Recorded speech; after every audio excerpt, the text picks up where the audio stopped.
now here to introduce us a very interesting way to travel Asia, which is by taking the train. He's primarily going to talk about one of Trans-Siberian branch railroads called the Trans-Mongolian Railway that traverses the landscapes between Beijing, China, and Irkutsk, Russia, where it finally meets Trans-Siberian Railway.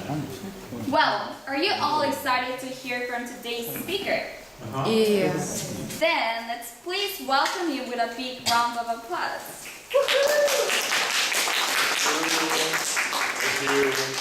Thank you. I'm very excited to be here today to give you a talk on the Trans-Mongolian Railway. It was an incredible experience I had last year. I went on for vacation for about 2 weeks. I hopped on the train in Beijing, and I went from Beijing, I went through to Ulaanbaatar, Mongolia, and from Ulaanbaatar, Mongolia, I took the train up to Irkutsk, Russia. And it was a lot of fun. It was a great way to see the different countries around there. It was a great way to see pretty much Asia, and it gives you a lot of insight into the different sorts of cultures, the different sorts of histories, the different sort of people that you see in these different countries. So if we can go to the first slide. Why train travel? Why am I so interested in train travel? Well, this goes way back to when I was a young boy. I grew up in a Dutch family household. We read a lot of books. My parents had shelves upon shelves of books. But there was one book that they didn't have. And so I always had to go to my grandparents' house to read it. And the book was by two people. The illustrator for the book was Rian Portvliet, and the author of the book was Will Huygen. And they wrote a book called Secrets of the Gnomes. And it's a fictional story about the author and this illustrator who go down deep into the wormhole, into the gnomes' lifestyle. And they study how they go about building houses, how they go about building machinery, how they live their life just in tune with nature. And it's all fictional, of course. But as I went through there, I found this image. And this image is of the Trans-Siberian Railway. And the minute that I saw this photo, I thought, this painting, I was like, this looks very romantic. This looks like something I want to do someday in my life. I was 8 years old when I first saw this picture. Ever since I saw that picture, I have always wanted to do train travel. I did it around Europe when I was older, about 24, 25 years old. And then for my summer vacation, I thought, yeah, I'm going to do train travel, and I'm going to do it on the Trans-Siberian. Unfortunately, the Trans-Siberian, I wanted to wait until winter time, because I wanted to experience this sort of landscape. For the summer then, I decided to do, if we can go to the next slide, I did a Trans-Mongolian, first of all, because it was a bucket list item itself. I wanted to do the Trans-Mongolian. I wanted to do China to Mongolia to Russia. That, in and of itself, it was a very exciting thing for me. It was a dream of mine to do that sort of thing. And there were a couple other items along the way that I could have checked off as well for my bucket list. Things like the Great Wall of China, things like the Forbidden City, things like Ulaanbaatar, Taraj National Park, those sorts of places. I could have checked them off as I traveled along the Trans-Mongolian Railway. And so, honestly, I think I checked off maybe 7 or 8 items off my bucket list just by doing this small trip. Another reason that I did it, well, it's a chance to travel while reading a good book. A lot of times when people travel, they'll rent a car. And you spend a lot of time behind the wheel, focusing on the roads, focusing on the people around you, trying to stay safe. If you travel on a train, you can sit in a chair. You can have a good book in front of you, glance out the window every once in a while, enjoy a coffee. That sort of stuff, that more appealed to me than driving in a car or hiking around everywhere.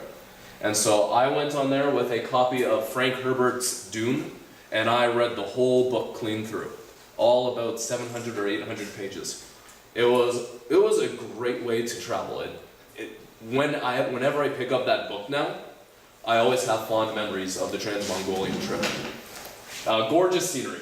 That's almost a given. When you're traveling through countries like China, and Mongolia and Russia, I think it's almost given that you see gorgeous scenery. It changes so much, even within its own country. In Mongolia, you've got things like deserts, you've got things like grasslands, meadows, forests, pristine mirror-like lakes. All of these things are gorgeous experiences along the way, and you wouldn't be able to experience them if you were just staying in one place. The train allows you to see all these different landscapes within an hour of each other. The opportunity to see and experience several different ways of life. Chinese people live differently than Mongolian people. Mongolian people live differently than Russian people. And while you're traveling, you're able to see how each of them act differently, how they conduct themselves differently in their lifestyles, and how they integrate themselves with the world around them and the cities around them as well. And what I saw is, even though they are distinct countries, there is the same respect for each other and for the people around them that you don't see in places like, say, North America, unfortunately. They're a lot more respectful. They are cultures of respect. I see the same sort of culture of respect in Korea, Japan, those sorts of places. There's respect for your elders, respect for the people around you, and I saw the exact same thing in Russia, China, and Mongolia. Well, and mostly the train ride. The train ride was a lot of fun. I love trains. It's spending hours on the train. I don't think there was anything as exhilarating as hopping on that train and for 38 hours just riding that train all in one go. It was a lot of fun, and I would happily do it again. In fact, one day I want to do the Trans-Siberian from Vladivostok during winter all the way across Siberia to Moscow. Now, I started off in Beijing, and this is Tiananmen Square. I didn't really want to take buildings of the, the stereotypical things, like everybody takes a picture of the entrance to the Forbidden City. I wanted to focus on more stuff that spoke to me. And this garden was absolutely gorgeous, mostly because my mom loves gardens. And I thought, you know what, my mom would love to see this picture, so I took that picture for her. The next one is a monument speaking to the things that did happen at Tiananmen Square. I love the sculpture of this. I'm an art history major. I graduated studying art history. And seeing the detail that they put into this sort of statue, the artwork, the emotions within it, it's really unrivaled when it comes to these sorts of monuments. It's a wonderful piece of art. I loved seeing it. And the fact that there's one on one side of the park and one on the other side of the park just shows just how much work goes into it. Now, I have a fear of big tourist spots. I don't like going to big tourist spots because it's something that everybody sees. Like, a lot of people have this list. I'm gonna go here because the Lonely Planet told me to do that. I wanna go here because I read about it on the internet. I prefer to travel differently. I prefer to go places that are less traveled. So I went to, instead of the battling section of the Great Wall of China, I decided to go to the Mutianyu. The Mutianyu is much quieter, and you've only got about 2 kilometers or 3 kilometers stretch that is actually renovated, and the rest is still natural, naked Great Wall. And here, this is probably one of my favorite things that I did. Also very illegal, but one of my favorite things to do. This was the end of the renovated section of the Great Wall, and I climbed out of this window. And I walked for I would say about 4 or 5 kilometers along the unrestored wall. And so you're stepping over bricks, you're jumping over holes, you're having to climb down one side, you're climbing up the other side. There's a real danger of actually getting hurt if you do that sort of thing, and you do it at your own risk. But I also find it's a great way to experience the history of the wall. I mean, this wall, it stood for thousands of years.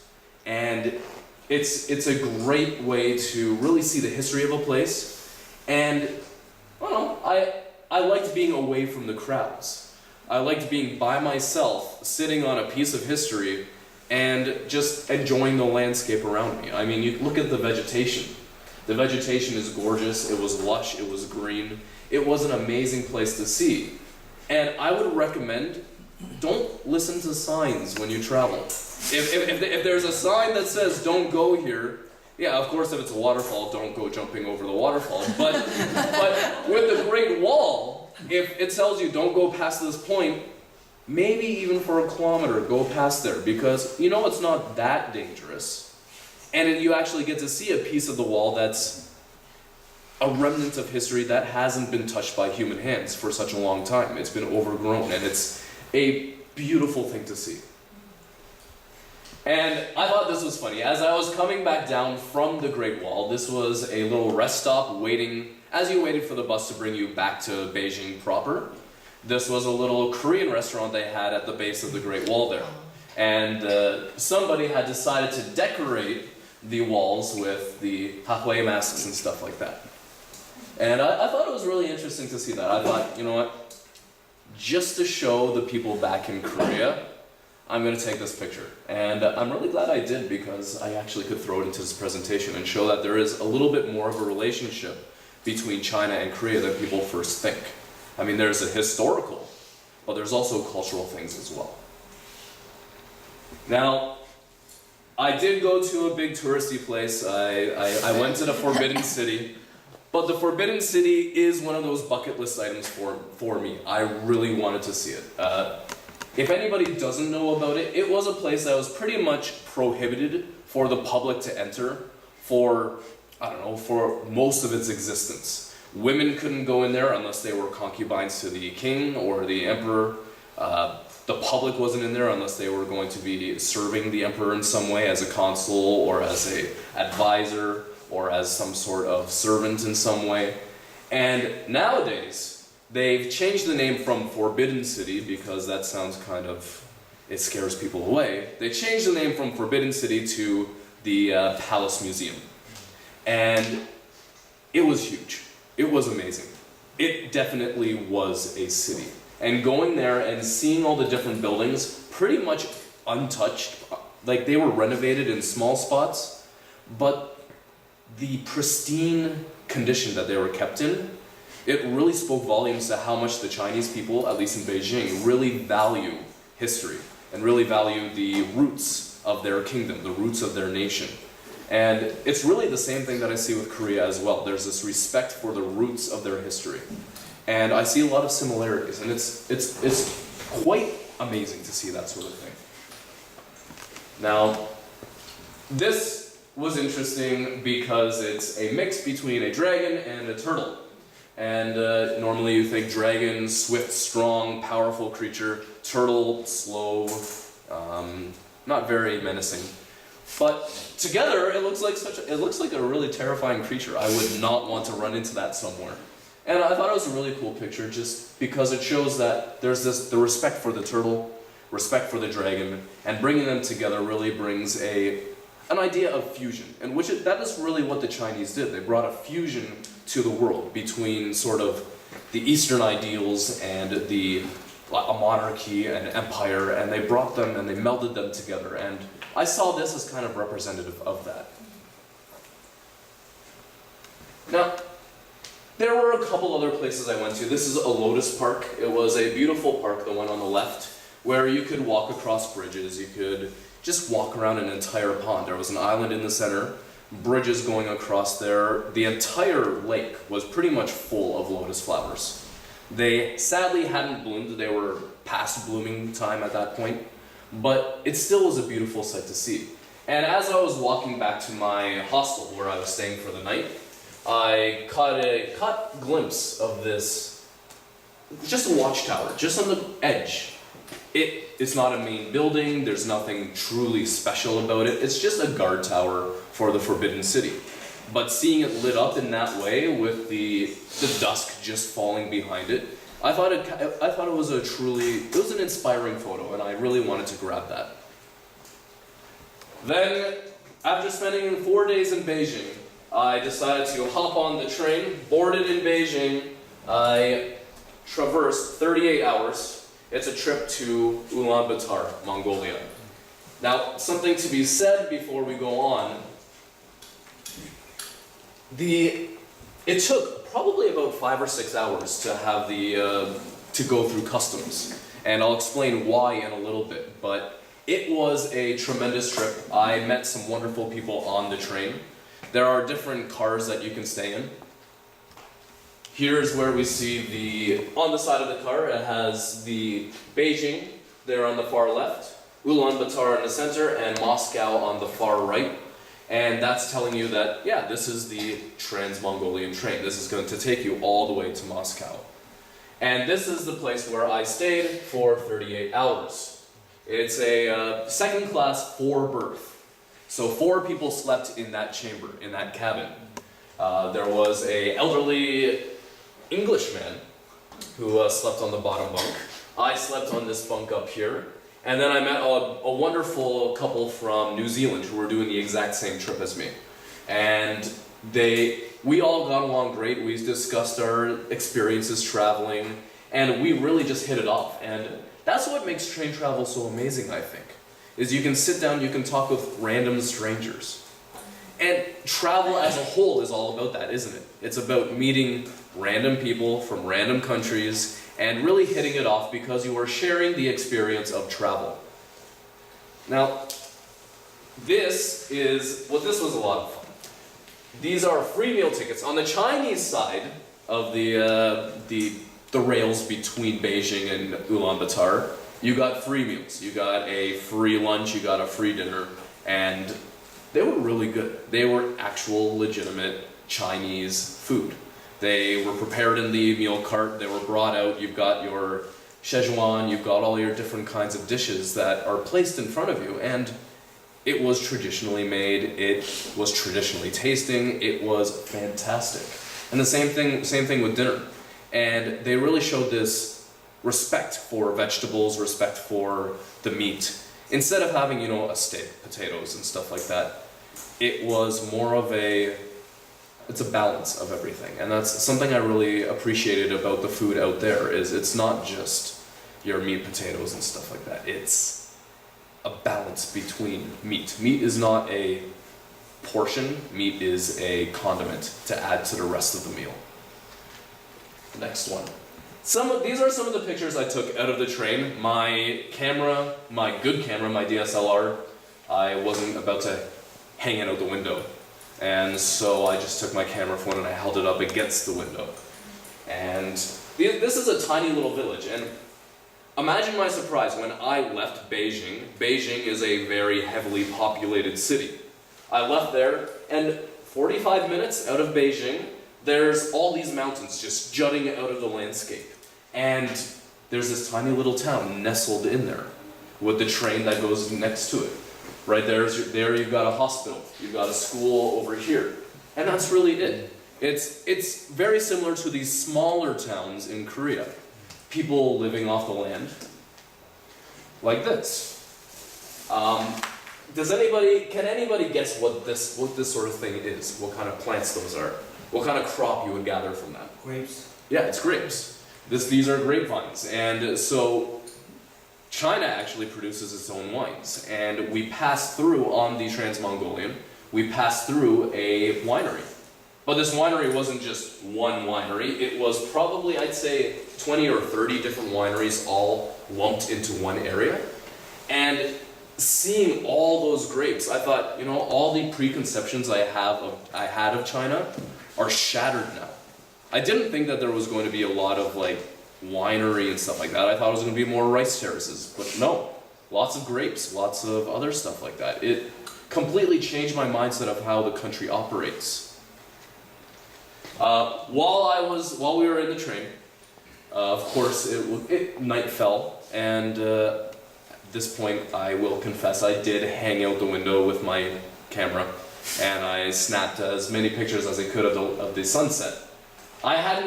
I wasn't expecting either to see a sunset like this. I probably snapped about 150 photos of just the sunset, just seeing if I could get the perfect one. This was my favorite one. This was the best one of the ones that I took. And it was a nice way to kind of fall asleep on the train, and we just spent all that time looking out that window. It was a great view. After the sun had finally set, we got to the border between China and Mongolia. And what happens there is you've got the Mongolian rail it's a special Russian width. So it's a different width than the rails in China. China's got the standard, and this one has the Russian. So what they have to do is they have to bring the train, and they bring it into this really, really long workshop.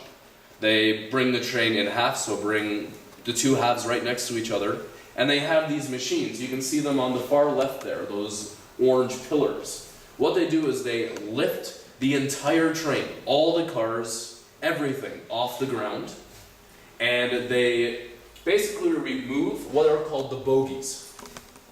The bogies are the wheels on the bottom of these of the train cars. And you can see right there, they've actually got one removed right between the two orange pillars there. And they lift the whole train up, they wheel them out, and then they move in the Russian bogies. And you can actually see how they do that in the next. It's a little bit loud, I think. Oh, there we go. So here they are wheeling out the old bogies, and then after these are all out from underneath the train, they're going to bring in the new bogies, and then they drop the train back on top of the bogies, fasten them in securely, and then you're free to go. Probably my favorite part of that whole process is all these, you go through Chinese customs. And Chinese customs officers, they say, okay, hand us your paperwork. You hand them your paperwork, it goes through this entire process, and then as soon as the entire process is done, then they hand you your exit rights to go into Mongolia. And it was a lot of fun. And the other thing is that all these Chinese officers came onto the train and they were like, okay, we need you to get off the train before we do the switching of the bogies. And we were like, oh, okay. And then the New Zealand couple that I was with, they said, actually, we read in this book that you can stay on the train when they do it. And so we pretended we were asleep, so the guards wouldn't bother us.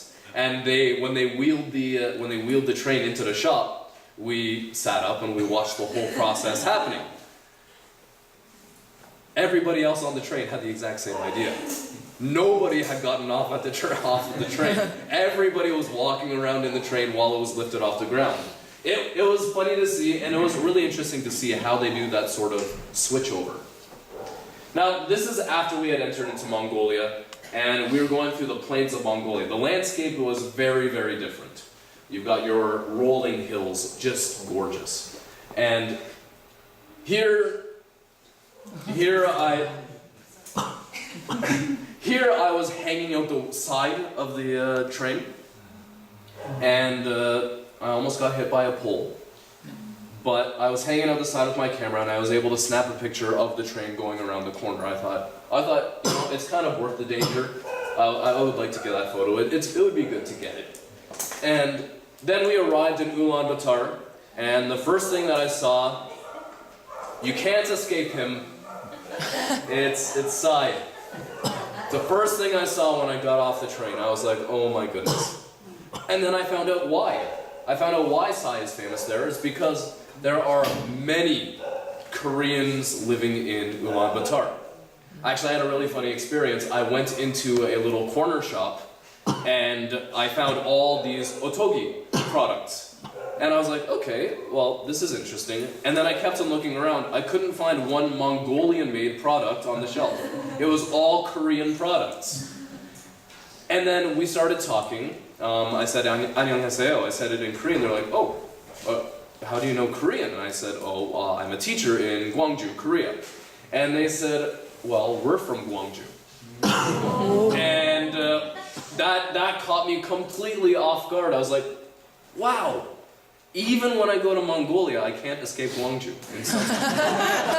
Even if I want to escape Gwangju, in Mongolia, they're still there. And everywhere I went around Mongolia, you had Samsung construction companies, LG construction companies. I think what ended up happening is that a lot of Korean engineering contractors go there, and they're actually participating in the construction and development of Ulaanbaatar. And I found that really interesting. This was really cool too. It was getting close to dark, and we decided to, myself and the couple from New Zealand, we decided to wander around the temple area. And instead of following the crowds down to the Supatar, which is where the big statue of Genghis Khan is, we decided to kind of go around and go to this tiny little complex and see if we could find a temple. And we were walking around in here, and we heard a few voices coming from this yellow one. And what it was a chant.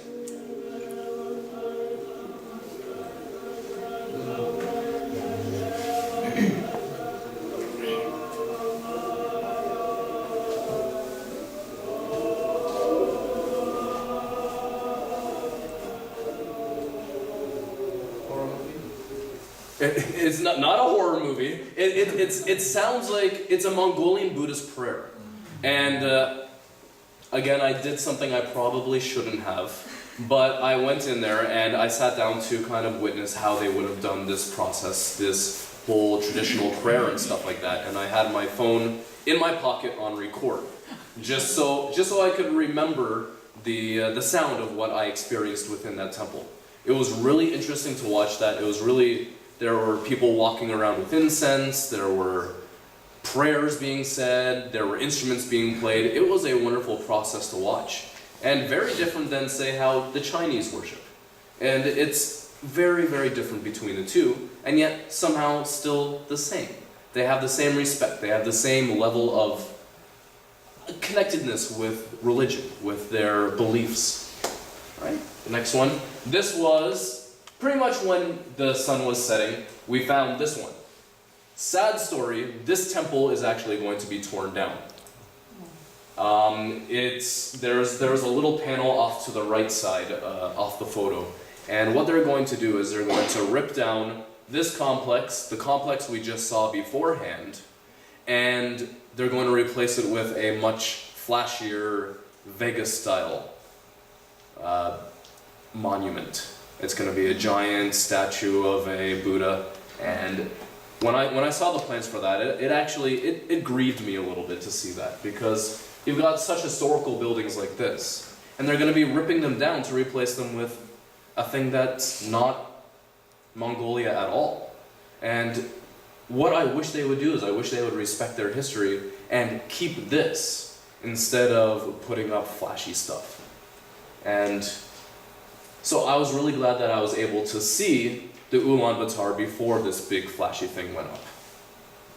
Next one. This was a little glass box in front of the temple, and these are prayers. You light a candle with each prayer that you make, and the box was filled with prayers. And that box is, I think the belief system is that the box is then delivered somewhere else, and the prayers that are inside with each flame get brought before an elder who presents them to Buddha. And I think that's how the Mongolians would have done that. Now, we decided to take a little excursion out to Turelj National Park. Very natural place, huge, just massive, and I wanted to give camping a try.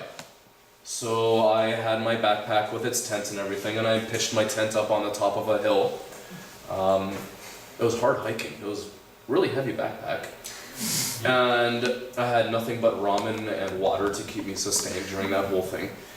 But it was well worth it, because some of the pictures that I got, some of the things that I saw while I was there, the wildlife that you got to experience up there, it was well worth the hike. And I would definitely recommend people that go to Turelj to try camping. Not in a gur like the one in the next slide. I stayed in this for a couple nights as well. It's a traditional Mongolian gur.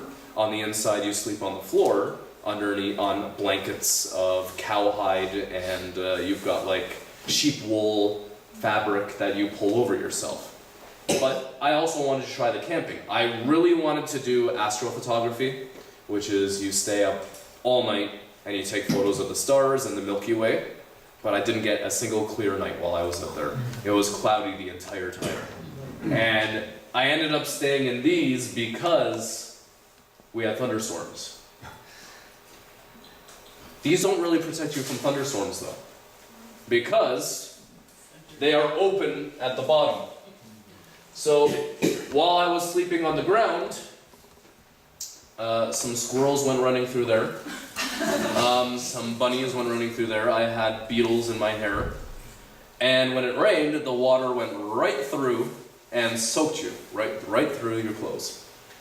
It was very comfortable, I think the word is. The next one. Then we went the next day after the thunderstorm. We went on a hike and I caught sight of this. This is a nomadic kind of family, and what they specialize in is training camels for tourists to ride. The prices are quite steep to ride a camel around Turalj, but it was really interesting. I'd never seen a camel in real life, and then when I was in Turalj, I saw hundreds. It was quite amazing. This is a cross between a yak and a cow, and it's a much hardier breed of animal, hardier cattle. This is a temple, beautiful temple, and the best thing about this, and I wasn't able to get a picture of it, unfortunately, because I didn't have zoom lens, but all along the mountains, on that side, all along the back here, and all along on this side, were all paintings of Buddhist religious symbols. And it was a beautiful thing to see. You've got your temple in the middle and religious insignia all along the landscape, as far as the eyes could see, in your periphery. Then we kept on hiking. We decided to hike over some hills away from civilization. Well, what I call civilization is actually a few tents. But we went away from that little kind of setup there, and we went hiking over the mountains, and we found these beautiful vistas. Some of the places that you saw were just gorgeous, very natural, untouched, and you know, if I could have spent a whole week there, I would have. Here's actually a blanket being prepared. Of course, they found the cow, they butchered the cow for its meat, and then they skinned it, and they're drying out the cow hide now to be used as a blanket. It was interesting to see how they do it by natural means rather than doing it by machine, like most people do nowadays. Another landscape thing, probably the best part about this is that I actually saw a wild camel running along from here all the way across the mountains. I tried to get a photo of it. A lonely camel, its herd was way in front of it, and it was just kind of left behind. But it was great to see the camel. I had never expected to see a wild camel in my life, but I did see it. Then from Ulaanbaatar, we hopped on a bus, and we went from Ulaanbaatar to Ulan-Ude.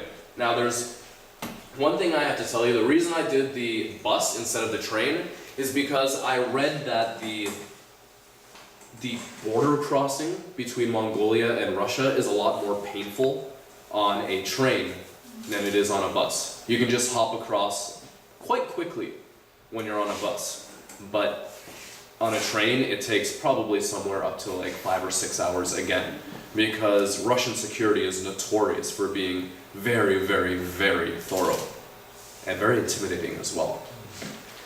So this is the bus we hopped on. Very cheap to do it too. It was like 10 American dollars to hop from one city to another. It's 12 hours. Really good price. And the bus wasn't bad. It wasn't perfectly comfortable, but it wasn't bad either. I mean, I read through Lord of the Rings and I read through the last book, and that was a lot of fun to do on the bus. Here's one of the stops that we had on the Mongolian side, one of our rest stops. And you kind of got your last taste of Mongolian food before you head off to Russia. This was on the Russian side. And I have to tell you, when we stepped into the border crossing between Mongolia and Russia, we were met by this very stern-looking Russian man. He was honestly probably human and bear mixed together. It was horrifying. And he was standing there with 2 German shepherds that were about up to my waist. Massive dogs, and not a smile. He just stared at you. He stared into your soul. It was horrifying. And yet, everybody got through safely, and we got to continue on with our trip. This is in Ulan-Ude, which is in Russia now, And yeah, that's Lenin. Lenin, he was obviously had a huge ego because he had this statue built of himself. And it's actually about 30 feet tall, just his head on a stone pedestal. And some of the things that Russia is actually trying to do, when I saw this, I thought it was very similar to, say, the French Arc de Triomphe. And what they're trying to do is like a triumphal arch as well. Entering into Ulan-Ude, you've got your arch there. This was a viewpoint of the city. You could see most of the city from standing here. It's not a grave, it's just a marker. And this is actually one of the reasons I really wanted to go to Russia, was to see the Russian Orthodox churches. As a kind of an art historian, I absolutely adore the kind of the style of these churches, and being able to go in there and see the different Christ Pantocrators and the different influences from Orthodoxy. It was really interesting to see all the art styles in there. They had religious artifacts from Western styles, they had religious artifacts from Eastern styles, and melded them together into this Eastern Orthodoxy, which was very interesting. From Ulan, I'm not a big photographer. I don't take a picture of everything that I see. I only take pictures of things that really speak to me as a person. And from Ulan-Ude, we hopped on a train.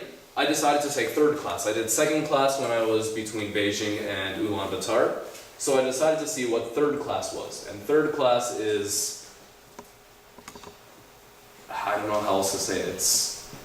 It's pretty difficult. You've got 6 beds in one thing, and the beds are about maybe a foot wide, and people are just walking up and down, and I got slapped by a fish accidentally a couple times, and it was an experience. I'm glad that I did it, but I wouldn't want to do the whole trip across Russia like that. One of the cool things too is that you could hang out the window at any train stop, and you could hand money over to somebody and say, I want strawberries, and they'd run, grab you strawberries, and come back and give you the strawberries. Of course, that took a certain amount of trust that they wouldn't just run off with your money, but they ended up coming back most of the time. There were a couple of people on the train who got completely, people didn't come back with anything. And so as we travel along the train, this is Lakebaikal. It's probably the largest freshwater lake in the world. A lot of scientists believe that someday it will become a new ocean, and probably the world's only freshwater ocean. It is absolutely gorgeous, very mirror-esque, and it's a sacred lake in the Buryat shamanist movement in Russia. Then we arrived in Irkutsk, and I had to make the tough decision to stay in Irkutsk for 3 days or to go to Orkan Island on Lakebaikal. And so I decided, you know what, I'm going to go to the island because I want to spend some time just relaxing and just kind of enjoying the nice clean water. And that's what we did. Now, the drive to here, I don't know how many of you have seen those videos on YouTube of notorious Russian driving. Mm-hmm. It's definitely that bad.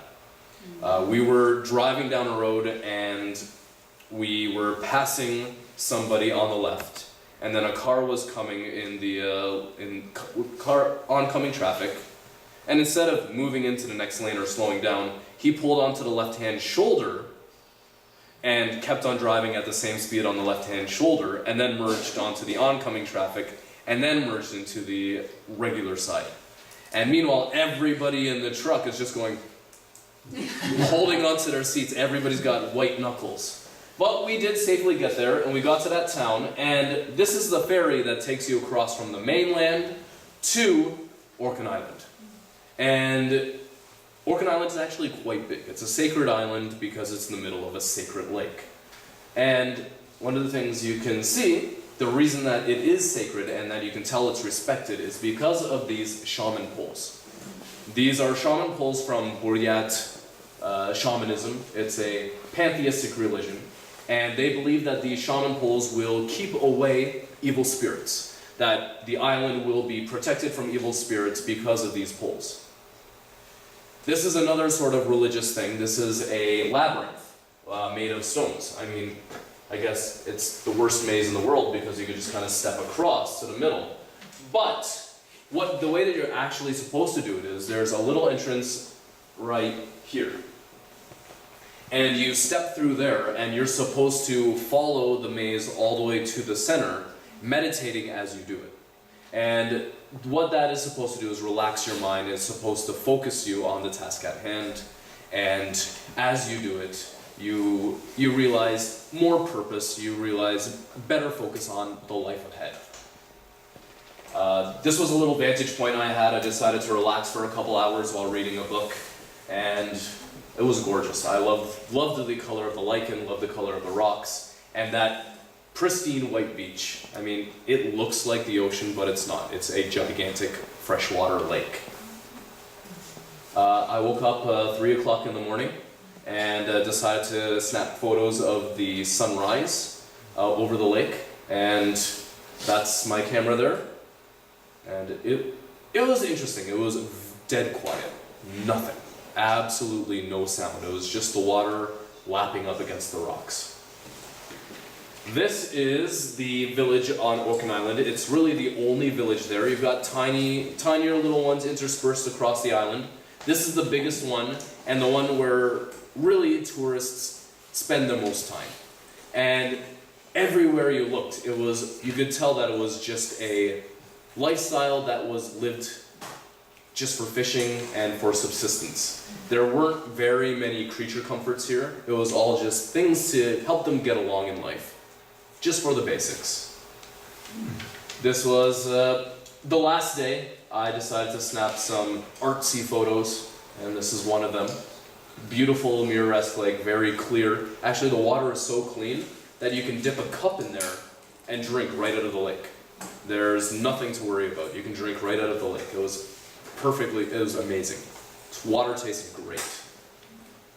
Another shaman pole. I've had most of my students, when I showed them this picture, they thought, "Teacher, why are they wrapping garbage around a pole?" It's not. What it is they take cloths and they tie the cloths around a stick, and that shows kind of a relationship between nature and mankind. And that's, again, supposed to ward off evil spirits. This is actually a house that somebody lived in. They built it from the ground up using nothing but the natural surroundings. I thought it was interesting to see when everything else was built by bricks and more like mortar and stuff like that. Somebody decided to just live in a very natural home. And I had to make my way back to Irkutsk. Again, very scary ride on the bus back. And hopped on the plane, where I met an entire Korean travel group, and they welcomed me with open arms into their fold, and came back to Korea, and it was definitely a trip of a lifetime. I loved it. It was incredibly interesting. And that's the end of my talk.